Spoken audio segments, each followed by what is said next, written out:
요한 3서 우리가 계속해서 한 장, 성경이 한 장으로 기록된 말씀들을 우리가 지금 보고 있습니다. 이제 신약의 우리가 끝부분으로 오고 있는데 1절에 보시면 장로인 나는 이렇게 쓰고 있습니다. 장로인 나는 우리가 지난번에 그 요한이서도 장로인 나는 이렇게 돼 있죠.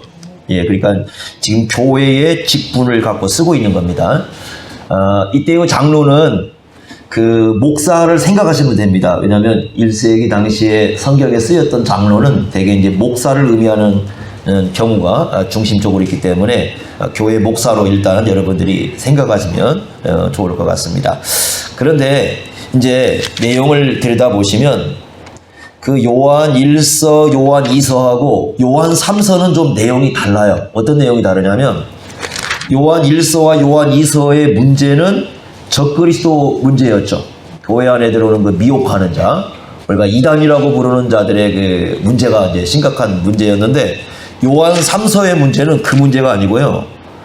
교회 안에 발생한 갈등의 문제입니다. 교회 안에서 큰 갈등이 발생을 했습니다. 그래서 그 갈등의 문제를 언급하고 있는데 요한 1서와 요한 2서에서 그 교회 안에 침투 들어온 그 적그리스도는 누군가들 이름을 기록을 안 했어요. 전혀 이름이 기록되지 않습니다. 그런데 그 교회 안에서 갈등을 일으킨 사람은 이유도 기록해놨고 이름도 그 나옵니다. 그 이유와 이름을 아예 다 성경에 딱 명시를 해놨습니다. 그래서 이제 9절에 보시면 그 이유는 뭐라고 되어 있냐면 으뜸되기를 좋아한다. 이게 이제 이유입니다. 갈등의 이유가 이거고 그 이름은 딱 나오죠. 디오드레베 이런 뜻이죠. 디오드레베 그 이름 뜻은 디오가 원래 이제 제우스 신을 의미하니까요. 그러니까 제우스가 이게 트레포니까 기르는 자, 제우스가 기르는 사람 뭐 그런 의미를 갖고 있어요. 이방 이름을 갖고 있는데 그래서 제우스가 기르는 자 뭐 그런 이름을 갖고 있는 디오드레베 이 사람에 대한 연결이 나옵니다. 자, 그래서 이제 우리가 여기서 살펴봐야 될 게 뭐냐면 도대체 어떤 문제 때문에 교회 내적인 갈등이 발생했을까라는 거고요. 그 다음에 이제 어떤 상황이 이 속에서 전개가 되고 있는가 우리가 이제 그 내용을 좀 들여다봐야 되겠는데, 자, 문제는 뭐냐면 복음을 전하는 상황에서 문제가 되는 겁니다. 5절 한번 보세요. 5절 이렇게 말씀했습니다. 사랑하는 자여, 내가 무엇이든지 형제 곧 나그네 된 자들에게 행하는 것은, 여기 나그네 된 자가 나오는데 여기서 나그네라는 것은 그 베드로 전서에서 나오는 나그네하고 좀 달라요, 성격이. 그러니까 베드로 전서에서 나오는 나그네는 이 땅을 잠시 살다가 간다는 의미잖아요. 근데 여기는 그런 의미가 아니고 복음을 전하기 위해서 여기 되게 순례하는 사람들이에요. 그러니까 나그네라는 말이 여기서는 일시적으로 살다 간다는 개념이 아니고 복음을 전하기 위해서 여기저기 이렇게 순례하는 그래서 이런 사람을 뭐라고 부르냐면 순회 전도자, 이렇게 순회 돈다는 개념이잖아요. 순회 전도자 이렇게 부릅니다. 이제 그 사람들을 얘기하는 겁니다. 여기서는 나그네라는 말이 그 베드로전서하고 좀 상황이 다릅니다. 그리고 이 사람들은 누구냐면 장로가 파송한 사람. 그러니까 1절에 나오는 장로가 파송한 복음 전도자들입니다. 그리고 7절에 보시면요, 이는 그들이 누구의 이름을 위해서 나갔다? 주의 이름을. 그러니까 이 사람들은 예수 그리스도의 복음을 전하는 사람들이고, 그 다음에 7절 다시 한번 보세요. 이방인에게 그 복음을 전하는 대상은 누구였습니까? 이방 사람들이었습니다. 그리고 또 하나가 중요한 게 뭐냐면 7절 보십시오. 이는 그들이 주의 이름을 위하여 나가서 이방인에게 아무것도 받지 않았다. 그러니까 보수를 받지 않는 사람들. 자, 어느 정도 짐작이 되겠죠? 보수를 받지 않고 장로가 파송해가지고 순회하면서 복음을 전하는 사람. 그럼 이 사람을 누가 후원해 줘야겠습니까? 그 지역에 있는 교회가 예수 믿는 사람들이 후원을 해 줘야 되겠죠. 그죠? 이거 굉장히 중요한 부분이죠. 그러니까 이런 사람들이 그 지역에 있는 교회가 이제 예수 믿는 사람들이 후원을 해 줘야 되는데 두 가지 상황이 발생한 거죠. 하나는 뭐냐면 후원을 해 주는 사람이 있겠죠. 그래서 그 5절 6절에 보면은 5절 6절 가이오는 후원을 해 준 걸로 나옵니다. 그렇다면 당연히 요 뒤에 나오는 디오드레베는 어떻게 했다는 겁니까? 전혀 그러진 않았다는 것이죠. 그래서 그 디오드레베에 대해서 뭐라고 얘기하냐면 11절 보시면 악한 것을 본받지 말아라. 그러니까 디오드레베가 행하는 행동이 어떻게 평가하냐면 악한 일이다 이렇게 평가를 해요. 그래서 왜 그러냐면 네 가지 이제 문제가 등장합니다. 10절 보십시오. 자, 이렇게 얘기합니다. 그러므로 내가 가면 그 행한 일을 잊지 아니하리라. 그가 악한 말로 우리를 뭐했다? 비방을 했다. 그러니까 첫째로 이 사람이 지금 행한 일은 뭐냐면 비방을 하는 겁니다. 누굴 비방한 거예요? 일단 둘 다 비방한 겁니다. 복음을 전하는 그 사람들도 비방을 했고, 그 다음에 그 사람을 장로가 보냈잖아요. 그래서 여기 우리라는 표현을 써서 장로도 비방을 하고, 비방을 한 거죠. 두 번째는 뭐냐? 오히려 부족하여 형제들을 뭐 하지 않았다? 맞아들이지 않았다. 그러니까 복음을 전하는, 이 맞아들이지 않았다는 말은 무슨 말이냐면 전혀 돕지 않았다는 거죠. 이 복음을 전하는 사람들을, 순회 전도자들을 전혀 돕지를 않았던 사람들이었다. 이렇게 얘기합니다. 그 다음에 세 번째는 뭐냐면 맞아들이고자 하는 사람을 또 뭐 했다? 금했다. 이 사람은 교회 지도자입니다. 그러니까 디오드레베는 교회 지도자예요. 교회 지도자인데 어떻게 하느냐면 도우려고 하는 사람이 있을 거 아니에요? 그 못하도록 다 금해버렸습니다. 자, 그 다음에 또 하나 마지막 네 번째가 뭐냐면 교회에서 어떻게 했다? 내쫓았어. 이제 맞아들인 사람이 있을 거 아니에요? 도와주는 사람은 어떻게 하느냐? 교회에서 내쫓아버립니다. 야, 대단한 사람이죠. 악한 말로 비방하고 돕지도 않고 돕는 사람은 금하고 도운 사람은 어떻게 하고 밖으로 쫓아버리고. 그래서 그 12절에 나오는 이름 또 하나가 나오죠. 데메드리오. 아마 이 사람은 교회에서 쫓아낸 사람이에요. 쫓긴 받은 사람. 그러니까 이 순회 전도자들을 도왔다가 교회에서 쫓겨난 사람, 이렇게 볼 수 있습니다. 자, 그러면 왜 그렇게 했다고 나와요? 이유가 나오죠. 딱 해서 9절에 나옵니다. 뭐 하기를 좋아했다? 으뜸되기를 좋아했다. 9절에 이렇게 말씀합니다. 내가 두어자라는 말은 간략하게 그 말이에요. 간략하게 교회에 썼는데 그들 중에 누가 있다? 으뜸되기를 좋아하는 사람이 있었다.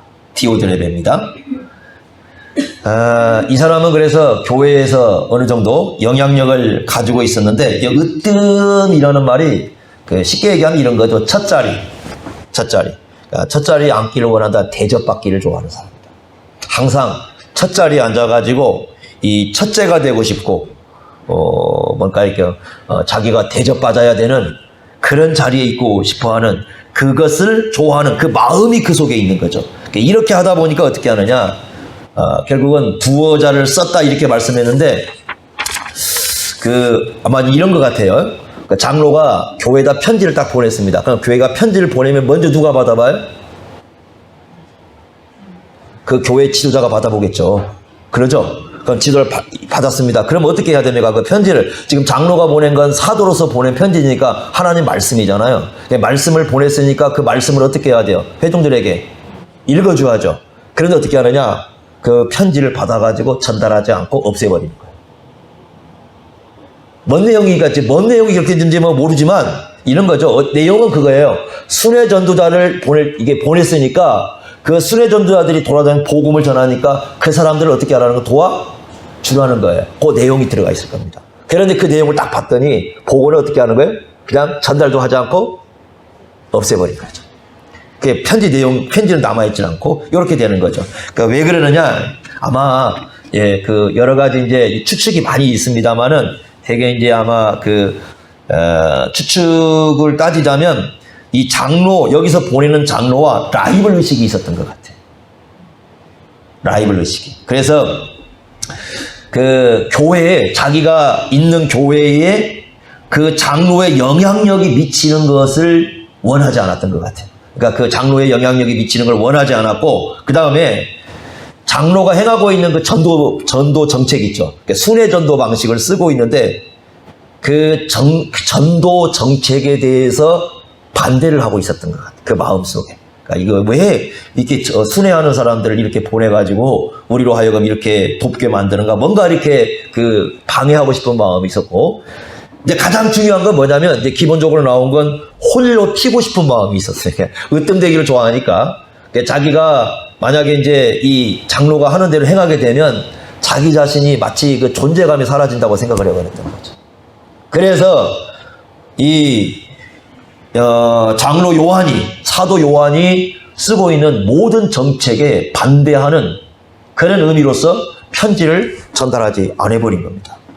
이건요, 이 사람은 예수님과는 전혀 맞지 않는 사람이죠. 예수님께서 마태복음 20장 25절에서 28절까지 보면 제자들이 누가 크냐 서로 막 싸우고 있을 때 예수님이 뭐라고 말씀합니까? 너희 중에 누구자 크고자 하는 자는 어떻게 되고 너희를 섬기는 자가 되고, 거기 나오죠. 누구든지 으뜸이 되고자 하는 자는 어떻게 되라? 종이 되라. 왜? 예수님이 섬기러 왔으니까. 예수님이 섬기러 왔으니까. 예수님이 이 땅에 자기 목숨을 대속물로 내놓으시고 그 백성들을 섬기러 왔으니까 그 예수님을 따르는 제자라면 어떻게 해라? 예수님처럼 내려가라는 거죠. 섬기는 자가 되고 종이 되고 희생하고 가장 밑바닥으로 가서 본이 되고 이것을 입고 이런 인격을 가지고 살아야 된다고 말씀을 했는데, 이런 예수님의 말씀이 전혀 이 사람 귀에는 들어가지 않은 거죠. 그러니까 마치 그 라이벌 의식을 갖고 그 상대방에 대해서 영향력을 발휘하지 못하도록 그런 일을 했던 사람이 바로 누구였습니까? 디오드레베였다. 이렇게 얘기합니다. 그러면 자, 여기서 이제 우리가 근데 내용을 잘 보시면 물론 이 사람 얘기도 있지만 중요한 것은 지금 오늘 가이오라는 사람, 이 사람과 반대되는 이 가이오라는 사람에 대한 내용을 우리가 좀 봐야 되겠어요. 그래서 이제 이 사람에 대한 얘기를 좀 살펴보려고 하는 건데요. 한번 보십시오.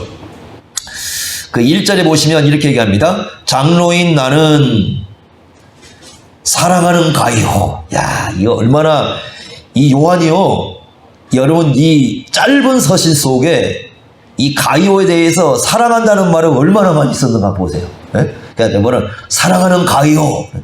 곧 내가 뭐라고 합니까? 참으로 그래. 진리 안에서 그 말이라고 그랬죠. 우리가 지난번에 봤을 때 진리 안에서 사랑하는 자에게, 또 사랑이라는 말을 또 쓰고 있죠.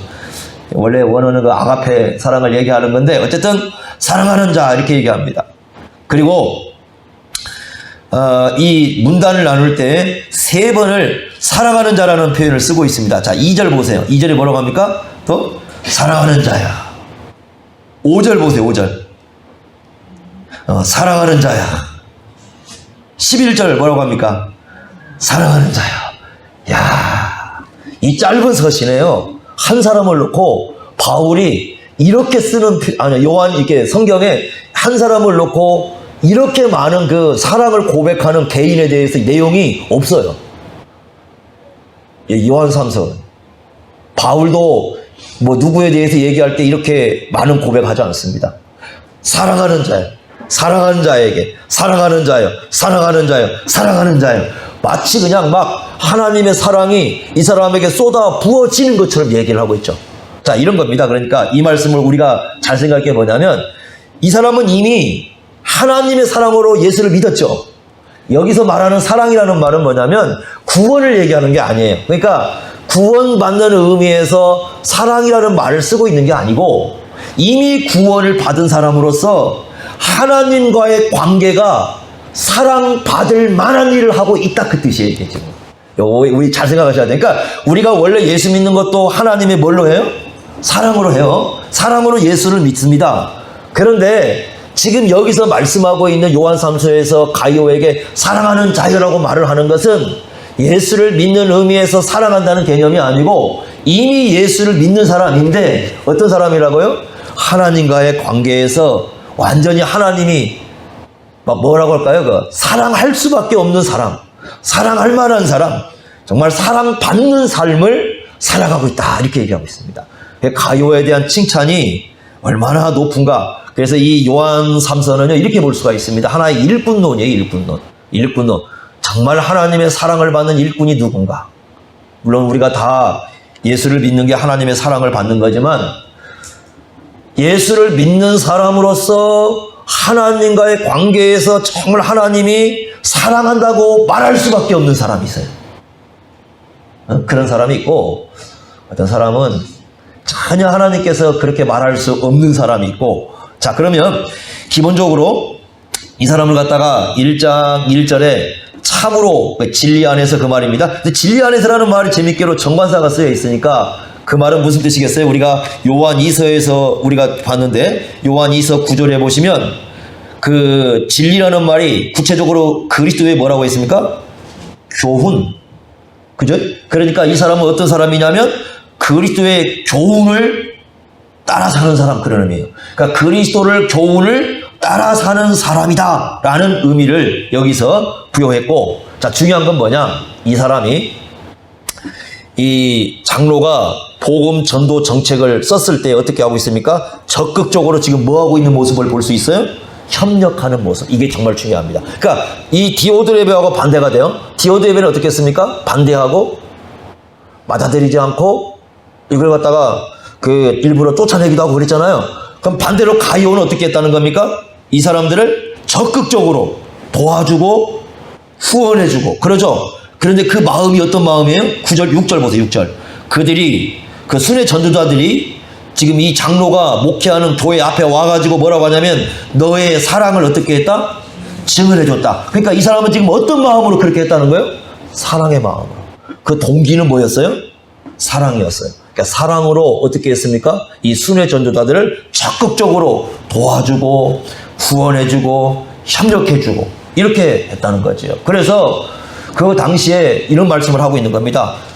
예수를 믿는 건 하나님의 사랑인데 예수를 믿고 하나님과의 관계에서 사랑받을 만한 삶을 사는 사람은 어떤 사람이냐면 하나님 나라의 일에 어떻게 적극적으로 협력하고 같이 참여하고 도와주고 이렇게 하는 사람이 정말 하나님께서 원하시는 하나님 나라의 일꾼이다. 이렇게 말씀해 주고 있습니다.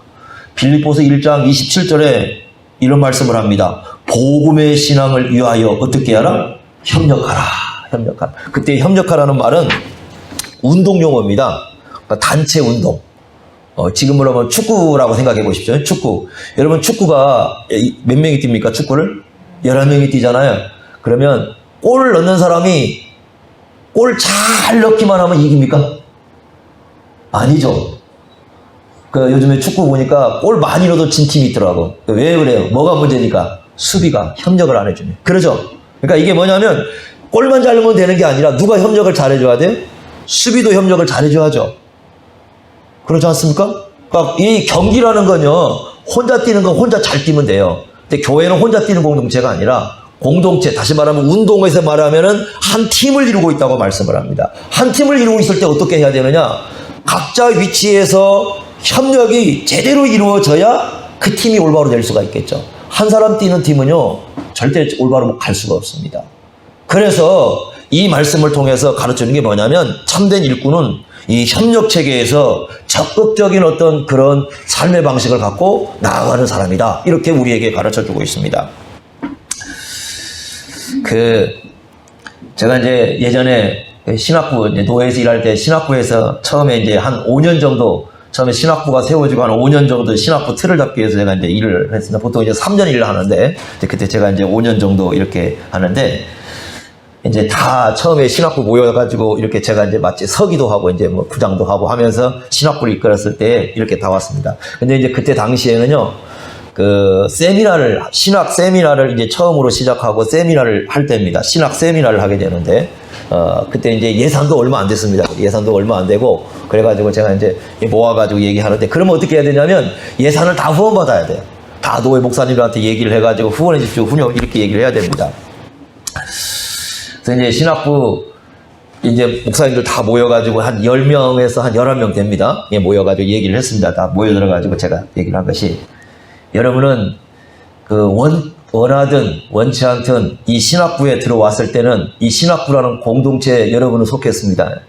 지금부터 여러분들은 저와 함께 이 신학부를 위해서 뛰어야 됩니다. 제가 신학부 처음 시작하면서 이제 세미나를 3번을 하려고 합니다. 놀래버립니다. 왜냐면 3번 세미나 하려면은 예산도 문제지만은 이 강사들을 불러와야 되거든요. 서울서 강사들을 불러오고, 이게 이제 교회당 또 빌려야 되고, 또 교회당 빌리기만 해야 됩니까? 간식을 또 준비를 하는 그 분들도 마련해야 돼. 이게 엄청난 작업이에요. 놀래가지고 다들 쳐다보고 있어요. 그래서 여러분, 저하고 이제 일을 해봐서 알겠지만 하면 합니다. 그러니까 지금부터 여러분들의 협력이 가장 중요합니다. 여러분들은 신학부 일원이 되었으니까 지금부터 여러분들은 11명 어떤 누구도 뒤로 빠지려고 하지 마시고 적극적으로 지금부터 뛰어드십시오. 그래서 처음에 제안한 게 뭐냐면 여러분들로부터 후원하십시오. 그 전까지는요, 모든 부서가 후원을 자기들은 하지 않고 다른 데서 끌어오는 후원이었어요. 제가 그랬어. 여러분들부터 후원하십시오. 여러분들부터 10,000원을 하든 50,000원을 하든 100,000원을 하든 교회 사정에 맞게 여러분들부터 적극적으로 여기에 참여하십시오. 그래야 이 신학부가 이 세 가지를 할 수가 있습니다. 설득을 시켰습니다. 그랬더니 이분들이요, 그리고 나서 이제 어떻게 했느냐, 그전에는 막 모이고 밥만 먹고 헤어졌거든요. 이제 그래서 이제 그렇게 하지 않고 막 커피도 사드리고, 막 이게 모여가지고 끝나거나 회의 끝나면 커피도 사드리고 하면서 회의를 쫙 끌어가면서 이제 했습니다. 그랬더니 이제 스스로 이분들이 정말 교회 가서 얘기를 해서 50,000원이든 어떤 분은 10,000원이든 막 이제 그 보내옵니다. 그 후원금을 쫙 보내왔어요. 이게 노예에 점점 소문이 나기 시작했습니다. 노예다가 하나도 안 알렸어요. 그러니까 예전 같았으면 막 후원해달라고 해야 되는데, 그러니까 모든 사람들이 자기들에게 후원을 하기를 기다리고 있었던가 봐요. 근데 제가 한마디도 안 했습니다. 가만히 있어. 아무한테도 얘기하지 말라고 그랬어요. 가만히 있었습니다. 그랬더니 목사님들이 먼저 찾아옵니다. 뭐, 왜 후원을 해달라고 않지? 막 이렇게 물어봐요. 그래서, 후원해주고 싶습니까? 그랬대요. 그럼 하십시오.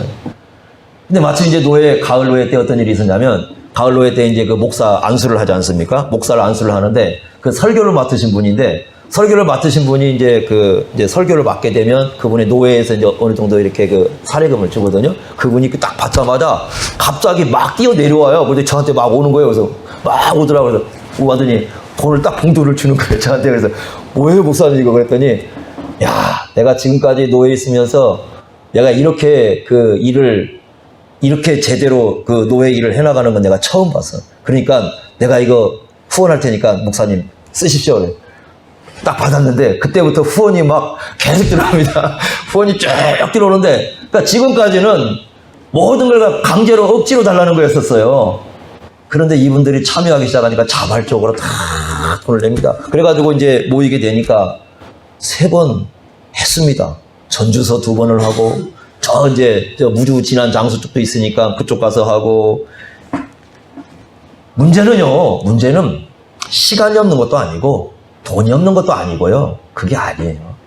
사실은 참여 의지가 없는 겁니다. 그 마음속에 하려고 하는 의지가 없는 거예요. 제가 이제 요즘에 일을 하면서 많이 이제 겪는 그런 문제들이 이제 그런 문제인데, 여러분 보세요. 여러분도 아마 느낄 수가 있지만, 카톡도 이거 참 카톡이 이게 뭐라고 해야 될까요? 근데, 제가 이제 우리 시찰도 있고, 노예도 있고 여러 개 일을 하는데, 이렇게 한 공동체가 있지 않습니까? 그러면 누군가가 어떤 내용을 이렇게 올립니다. 이번에 어떤 계획을 갖고 여러분 이렇게 하려니까 여기 이렇게 합니다. 그러면 어떤 분들이 계시냐면, 그냥 딱 올리고 있자마자, 목사님 제가 알겠습니다. 그러면 제가 어떻게 하면 됩니까? 이렇게 보내신 분도 있고, 어떤 분들은 여러분 번호 다 쓰인 거 다 있죠. 다 보이죠. 카톡 나와서 나갈 때까지 한 번도 답 안 한 사람도 있어요. 네. 전혀 참여를 하지 않는 거죠. 근데 시간이 없는가? 여러분 답하는 거 제가 해보면 1분도 안 걸려요. 네, 그냥 저도 이제 그렇게 하면 앞에서 이제 하시는 분들이 있잖아요. 그럼 저는 되도록이면 카톡을 거의 1번, 2번 정도로 보내줍니다. 왜? 적극적으로 그분들이 일을 할 수 있도록 협력을 해주는 거예요. 만약에 뭐가 필요합니다. 그러면 제가 그럽니다. 목사님 필요한 거 제가 다 하겠습니다.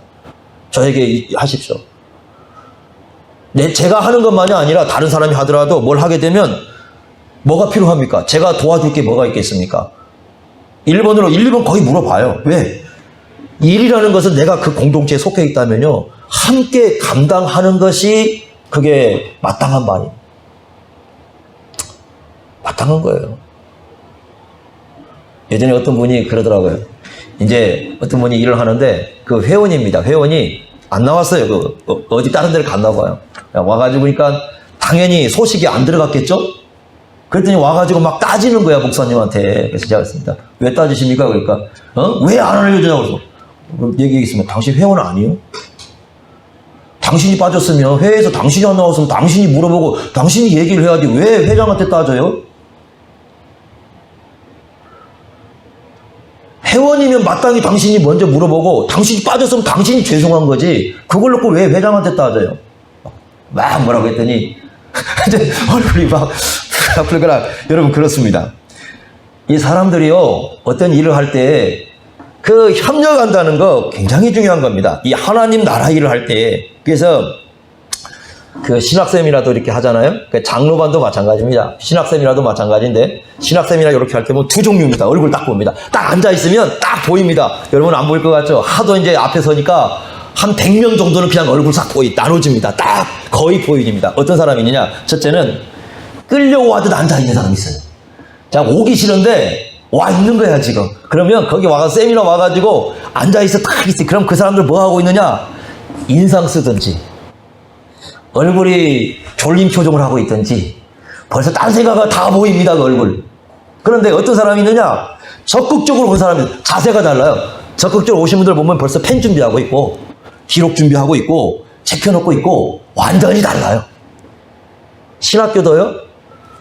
그 공부를 이렇게 시키다 보면 어떤 사람 눈이 똘망똘망 벌써 자세가 다릅니다. 떠서 앞에 와가지고 장로반도 그러거든요. 어제부터 장로반 시작했는데 딱 적극적이에요. 앞에 와가지고 벌써 자세가 달라요. 딱 기록 준비되어 있고 뭔 말을 할 건지 쳐다보고 있는 사람인데 시작도 안 했는데 벌써 눈이 흐리멍텅해가지고 이렇게 쳐박고 있는 사람도 있고 뭐 다 있습니다.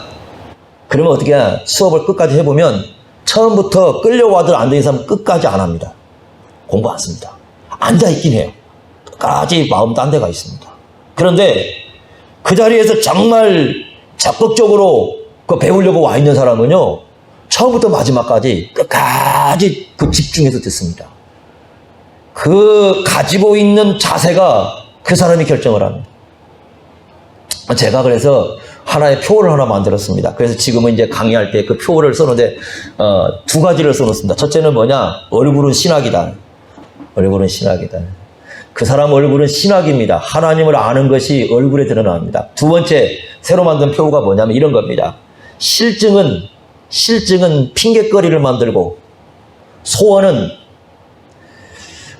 길을 찾는다. 무슨 말이겠습니까? 마음에 싫으면 어떻게든지 안 할 핑곗거리를 만들어요. 그러나 마음에 소원이 있으면요, 길을 찾아요. 어떻게든지 길을 찾습니다. 뭘 하든지. 정말 이게 하나님 뜻이다. 길 찾습니다. 그 마음의 자세가 그 사람을 완전히 다르게 만들어요. 가이오 같은 사람은 어떻겠습니까? 이게 하나님의 뜻에 적극적으로 협력하려고 자세를 갖고 있으니 하나님 뜻이 있을 때는 어떻게 하겠어요? 적극적으로 많이 협력을 하는 거죠. 그러나 하나님의 뜻에 대해서 관심이 없는 사람은요, 아무리 기회가 주어져도 아무것도 안 합니다. 가이오가 하나님의 사랑을 받는 것은 바로 이 자세예요. 협력하고 도우려고 하고 뭐든지 그 자신이 서 있는 위치에 어떻게 하면 내가 이 위치에서 내가 할 수 있는 일을 감당할 것인가, 그것에 대한 그 마음을 갖고 있는 사람이 바로 가이오인 거예요. 그래서 이 가이오에 대해서 사랑하는 자여 쏟아 부어주는 겁니다. 얼마나 여러분 사랑받는 삶이 되겠어요? 두 번째는요, 여러분, 두 번째는 이 가이오는 여러분 요한 3서를 잘 보시면 인정을 받아요. 인정을 받아요. 어떤 인정을 받는가 보세요. 물론 우리가 하나님께 인정받는 거 굉장히 중요하죠. 그러지 않습니까? 자, 어디를 보시면 6절 한번 보세요. 6절 이렇게 보십시오. 그들이 교회 앞에서 너의 사랑을 증언하였느니라. 내가 그 다음에 누구에게 합당하게? 하나님께 합당하게. 그 말은 하나님께 어떻게 인정을 받는다는 얘기잖아요. 그러죠? 하나님께 인정받는 거 너무 중요합니다. 그런데요, 여기 잘 보시면 12절 보세요. 12절. 데메드리오는 누구에게? 뭇사람은 누구입니까? 성도들이에요. 교회 성도들에게 인정받습니다. 두 번째, 진리는 뭐예요? 하나님의 말씀에 의해서 인정받아요. 그러죠? 세 번째 보세요. 우리는 누구예요? 지도자들이죠. 장로를 중심으로 한 지도자. 요한 장로라고 있으니까 교회 지도자들에게 인정을 받습니다. 여러분요, 하나님께 인정만 받으면 되는 게 아니고요, 형제들이 인정해 줘야 됩니다. 3절 보세요. 3절. 자, 보세요. 3절. 이렇게 얘기합니다. 가이오에 대해서 누가 와서, 형제들이 와서 내게 있는 진리를 증언하되.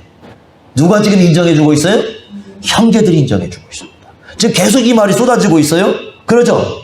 그래서 형제들이 와가지고 어떤 걸 증언해 주냐면 3절에 보니까 진리 안에서 행한다. 4절에도 보니까 진리 안에서 행한다. 이게 얼마나 기쁨을 주는가. 여러분요, 하나님께만 인정을 받으면 된다? 천만의 말씀입니다. 하나님께 인정을 받는 신앙은요, 하나님께만 인정을 받는 신앙은 굉장히 독단적이고 무서울 수 있습니다. 오히려 성도들을 파괴시킬 수가 있습니다. 중요한 건요, 교회 형제들에게 인정을 받아야 되고, 교회 지도자에게도 인정을 받아야 되고, 주위 사람, 이렇게 사람들에게 인정을 받아야 됩니다. 지금 가이오는요, 그걸 얘기하고 있어요. 교회 형제들에게 인정받지 못하는 신앙은 올바른 신앙이라고 볼 수가 없는 거예요. 교회 형제들도 인정할 수 있는 신앙, 누가 보아도 인정할 수 있는 신앙이 올바른 신앙이라고 얘기를 하는 겁니다. 자기 혼자서 하나님께 인정을 받는다고 하는 그 신앙은 독단적이고 굉장히 위험한 신앙입니다. 그래서 지금 이 요한 3서에서는 형제들에게 인정받는 신앙을 갖고 있다는 것을 상당히 중요하게 다루고 있습니다. 그럼 어떤 부분이 중요하냐? 자, 이 사람이 어떤 사람인가를 보겠습니다. 자, 2절 보십시오. 사랑하는 자여, 그래 뭐라고 얘기했습니까? 내 영혼이 잘됨같이 내가 범사에 잘되고 강건하기를 내가 이거 둘로 나누셔야 됩니다. 어떻게 나누냐? 자, 보세요. 현재 잘되고 있는 것을 하나 이렇게 딱 잘라놓고요. 그 다음에 간구한다는 것은 뭐예요? 이건 아닐 수도 있지요. 둘로 나누셔야 됩니다. 그게 왜 얘기하냐면 요걸 갖다 삼박자 축복이라고 불러서 하는 이게 삼박자 축복 얘기하는 거 아닙니다. 오해하시면 안 돼요. 자, 보십시오. 내 영혼이 잘 되고 있는 건 현재 잘 되고 있는 거죠. 그러니까 잘 된다는 말은 우리말로 하면 건강하다 그 말이에요. 영혼이 건강해요. 영혼이 건강한 사람이 있어요. 그런데 범사에 잘 되고 강건하기는 뭐 하고 있어 지금? 간구를 하고 있어요. 그럼 이럴 수도 있죠. 영혼은 건강한데 몸이 건강하지 않을 수 있죠. 그러죠? 또 몸은 건강한데 영혼은 건강하지 않을 수도 있죠. 그렇지 않습니까? 그러니까 여기서 말하는 건 뭐냐면 여기서 얘기하는 것은 영혼이 지금 어떻게 하다는 겁니까? 영혼이 건강한 사람이에요. 그러니까 이제 뭣도 광고하는 겁니까? 네 몸도 육체도 하나님께서 그렇게 은혜 주시기를 원한다고 광고를 하고 있습니다. 자, 여러분들이 그러면 여기서 영혼이 잘 된다는 의미는 뭘까요? 이것도요, 이 영혼이 건강하다는 말도 마음대로 해석하면 안 됩니다. 그러니까 문맥을 보시고 해석하셔야 돼요.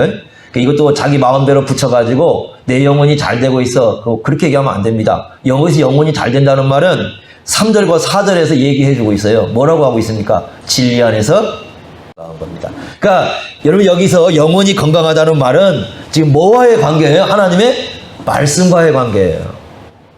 하나님의 말씀과의 관계가 굉장히 튼튼해요. 누가? 가이오가. 이게 영혼이 건강한 거예요. 그러니까 영혼이 병든 건 어디서 드러나요? 하나님의 말씀과의 관계가 병들어 있습니다. 그런 의미에서 가이오는 영적으로 굉장히 건강한 사람이에요. 자, 우리가 이제 구약에서 두 군데를 좀 생각해 봐야 되겠는데요. 이스라엘 백성들의 얘기니까 한번 보겠습니다. 예레미야 36장에 보면 재밌는 사건이 하나가 발생합니다. 어떤 사건이냐면, 유다가 망해갈 때에 여호야김이라는 사람이 왕이 되었는데, 겨울이 되니까, 이제 겨울이라고 하면 이스라엘은 우기입니다. 우기 시간에, 이제 자기 겨울을 지내는 그 궁전이 있어가지고, 그 궁전에 가 있고, 그 앞에 이렇게 화로가 불이 타고 있는 거죠. 그랬는데, 선지자가 말씀을 보냈습니다. 하나님 말씀을 딱 보내가지고 말씀을 보내니까 왕이 그럼 낭독해봐라 말씀을 그렇게 얘기합니다. 말씀을 막 낭독을 하죠. 그러니까 어떻게 하느냐? 낭독하는 것마다 면도칼이라는 면도칼이 뭐냐면 서기관들이 쓰는 칼이에요. 서기관들이 쓰는 칼로 하나씩 탁탁 베어가지고 어떻게 전부 다 불에다가 화로불에다 태워버립니다. 하나님 말씀을 뭐하기 당해? 듣기 싫다는 거예요. 교회 와가지고 불덩이에다가 성경 던지는 사람 없겠죠. 그런데 말씀을 들으면서 말씀을 조각내는 사람들 있어요. 요건 잘라내고, 요것 잘라내고, 요것 잘라내고. 하나님 말씀 듣기 싫다는 거죠. 굉장히 영혼이 병들어 있는 상태죠. 여기 첫 번째입니다. 두 번째는요. 두 번째 한번 보겠습니다. 어디 보시냐면 에스겔서 33장 재미있는 장면 나옵니다. 제가 이 장면 보면은 현대 교인들도 비슷합니다. 에스겔서 33장을 한번 보십시오. 33장을 어디를 보시냐면요. 30절 한번 보십시오. 자, 30절. 이런 얘기가 나옵니다. 네. 자, 30절 보시면 이렇게 말씀했습니다. 인자야, 내 민족이 담 곁에서와 진문에서 너에 대하여 말하며 각각 그 형제와 더불어 말하여 이르기를, 뭐라고 얘기하냐면 사람들이 뭐라고 그래? 자, 가서 여호와께로부터 무슨 말씀이 나오는가 들어보자. 말씀 들어보자. 그죠? 31절 보세요. 백성이 모이는 것 같이 내게 나오며 내 백성처럼 내 앞에 앉아서 내 말을 들으나. 말씀 듣고 있죠? 그런데 뭐 하지 않는다? 행하지 않는다. 자, 보십시오. 그 다음에 뭐라고? 입으로 뭘 나타내어도? 사랑을 나타내어도. 말씀, 하나님 사랑해요. 말씀 사랑해요. 막 사랑을 고백하죠? 근데 실제로는 뭐예요? 마음으로는 뭘 따르고 있다? 이익을 따르고 있어. 마음으로는 전혀 하나님 말씀 사랑하지 않아. 그리고 뭐 하고 있는가? 마음으로 자기 이득을 따지고 있어. 하나님 말씀이 자기 이득이 되면 받아들이고 아니면 쓸모없죠. 안 받아들이죠. 자, 32절 그러면서 이렇게 얘기하면 32절 같이 한번 읽어봅시다. 시작. 그들은 내가 고운 음성으로 사랑의 노래를 하며 음악을 잘하는 자같이 여겼나니 내 말을 듣고도 행하지 않으니. 이게 무슨 말입니까? 선지자가 말씀을 전할 때 음악 감상하듯이 듣고 있는 거죠. 여러분들이요, TV 보시면 음악 막 나와서 막 공연하죠? 앞에서 막 날고 뛰고 해도 공연 끝나고 나면 아무것도 아니죠. 그렇지 않겠어요? 어? 여러분들, 옛날에, 누구 부릅니까? 제가 기억이 가수가 잘하네. 김종환 씨인가? 이른 아침에 부른 노래 있죠? 감상하지. 이른 아침에 잠에서 깨어 너를 바라볼 수 있다면 노래 부를 때 얼마나 감동입니까? 근데 아침에 일어나가지고 자기 아내 바라볼 때 남편이 당신을 바라보는 게 이럽니까? 그런 사람이 어디가 있어요? 그러죠? 사랑을 위하여 부른 사람이 있죠. 해바라기 가요. 사랑을 위하여. 예? 어떻게 부릅니까? 사랑을 위하여 또. 몰라요? 난 모르면 나도 모르는데. 응? 그거 어떻게 부르더라? 막 노래를 부르요? 노래 부르면 다 감상하고 있어요? 그러면 딱 깨가지고 나서 딱 가가지고 우리 사랑을 위하여 얘 정말 살아갑시다. 뭐 그럽니까? 노래를 감상하는 건 그냥 앞에서 정말 노래 잘한다. 야, 요즘 가수들 요즘 얼마나 노래 잘하는지 몰라요. 그죠? 얼마나 노래를 잘하는지 그냥 노래하는 거 보면 야, 어떻게 저렇게 목소리가 저렇게 나오나? 어? 자, 요즘에 남자들 그 노래 부르는 뭐 김기태 씨 같은 야, 왜 이렇게 노래를 잘해요? 야, 그 목소리 말할 때 보면 막 이상하게 끌끌하는데 노래 부를 때 보면 막 사람의 가슴을 울리잖아요. 그 노래 탁 듣고 나와서 내가 이대로 살아야 되겠다. 그럽니까? 그런데 설교를 그렇게 들어요.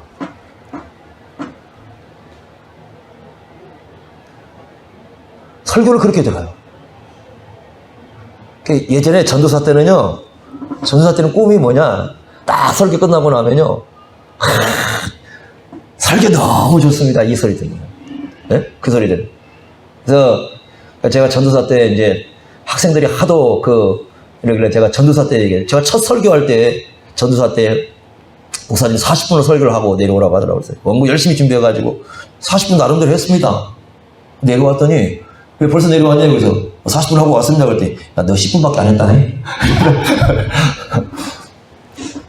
설교를 그러고 내려왔어요. 뭐 그때는 뭐 안 보이니까 시계도 없고 뭐 그러고 내려왔습니다. 막 그런 것도 있고 뭐 에피소드 많습니다. 여름에 처음에 대표 기도할 때 선풍기 틀어놔가지고 기도문 썼는데 날라가 버려가지고 기도문이 없어가지고 멍해가지고 끝나고 왔는데 내가 기도를 뭐라고 했는지를 몰라가지고 그런 경우도 있었고 상당히 많아요. 그 에피소드가 나올 때.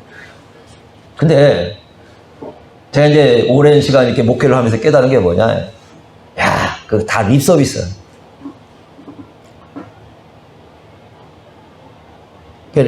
앞에서 그냥 잘했다 그게 중요한 게 아니고 제가 볼 때는 하나라도 그 말씀을 가지고 어떻게 해야 돼요? 살아내려고 하는 게 중요한 거예요. 근데 앞에서는 그냥 이렇게 해놓고 아무 관련 없이 살아가는 거예요.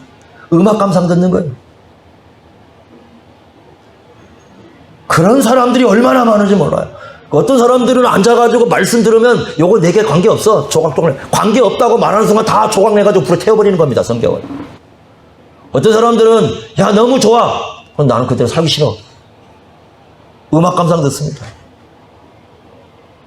개혁주의가 가르친다? 여러분 30년 동안 이상을 넘게 개혁주의에 대해서 얼마나 목 터지게 외친지 모릅니다. 올바로 하자, 성경대로 살자, 얼마나 많이 들었겠어요. 얼마나 많은 사람들이 재밌게서 공부하고 왔겠습니까? 전라북도뿐만 아니라 곳곳에 얼마나 많습니까? 그런데 그렇게 배운 사람들이 실제로 가서 정말 성경을 중심으로 놓고 목회하는 사람 찾아보라 그러면 그렇게 많지 않아요.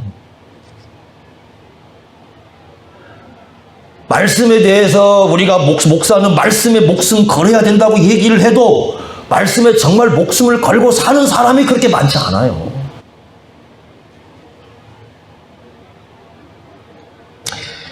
하나님의 말씀에 대해서요, 하나님도 그러신 것 같아요.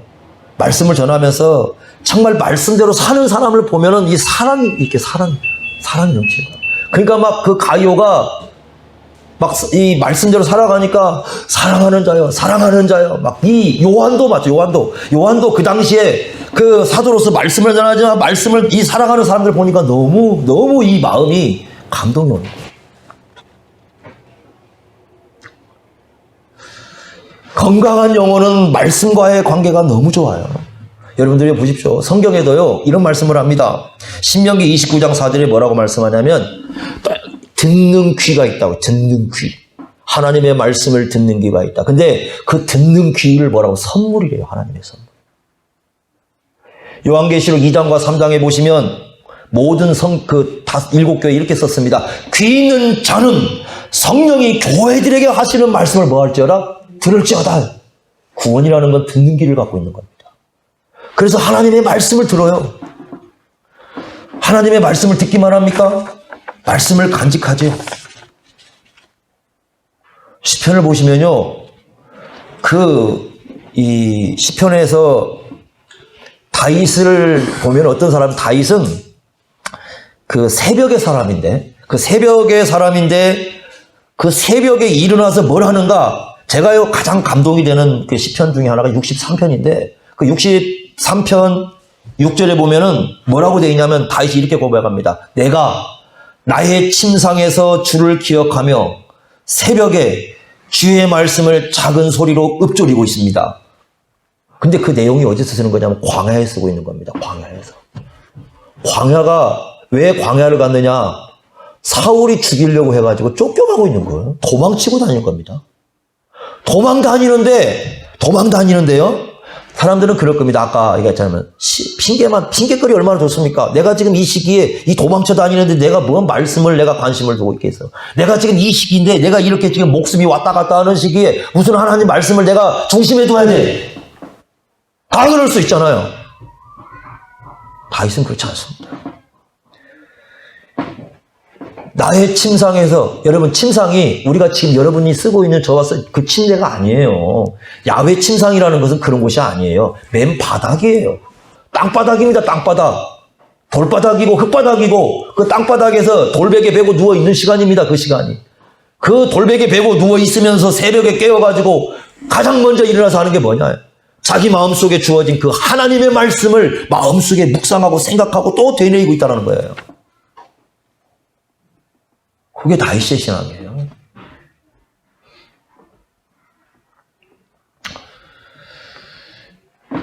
우리가요,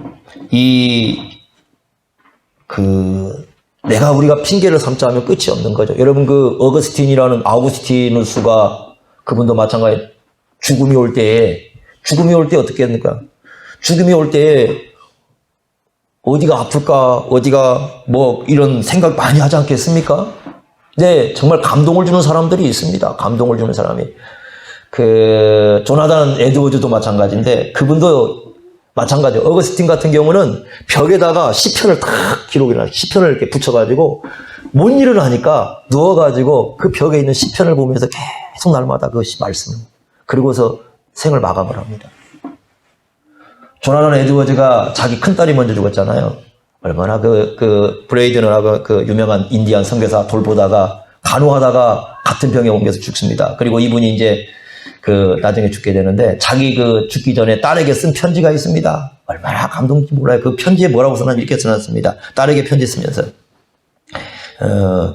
그 아이들에게 쓰는 것은 너희들은 나를 통해서 인생이 얼마나 짧은지, 얼마나 인생이 이렇게 갈 수 있는지 너희 그걸 본받으라. 그리고 너와 내가 영원한 가족으로 만날 수 있는 건 그리고 예수 그리스도 안에서 너희들이 믿음으로 있을 때만이 내가 죽은 저 하늘에서 영원한 함께 살 수 있는 존재가 되는 거다. 그러니까 너희들 나와 함께 영원히 하기 위해서라도 끝까지 예수 그리스도를 믿고 있으라.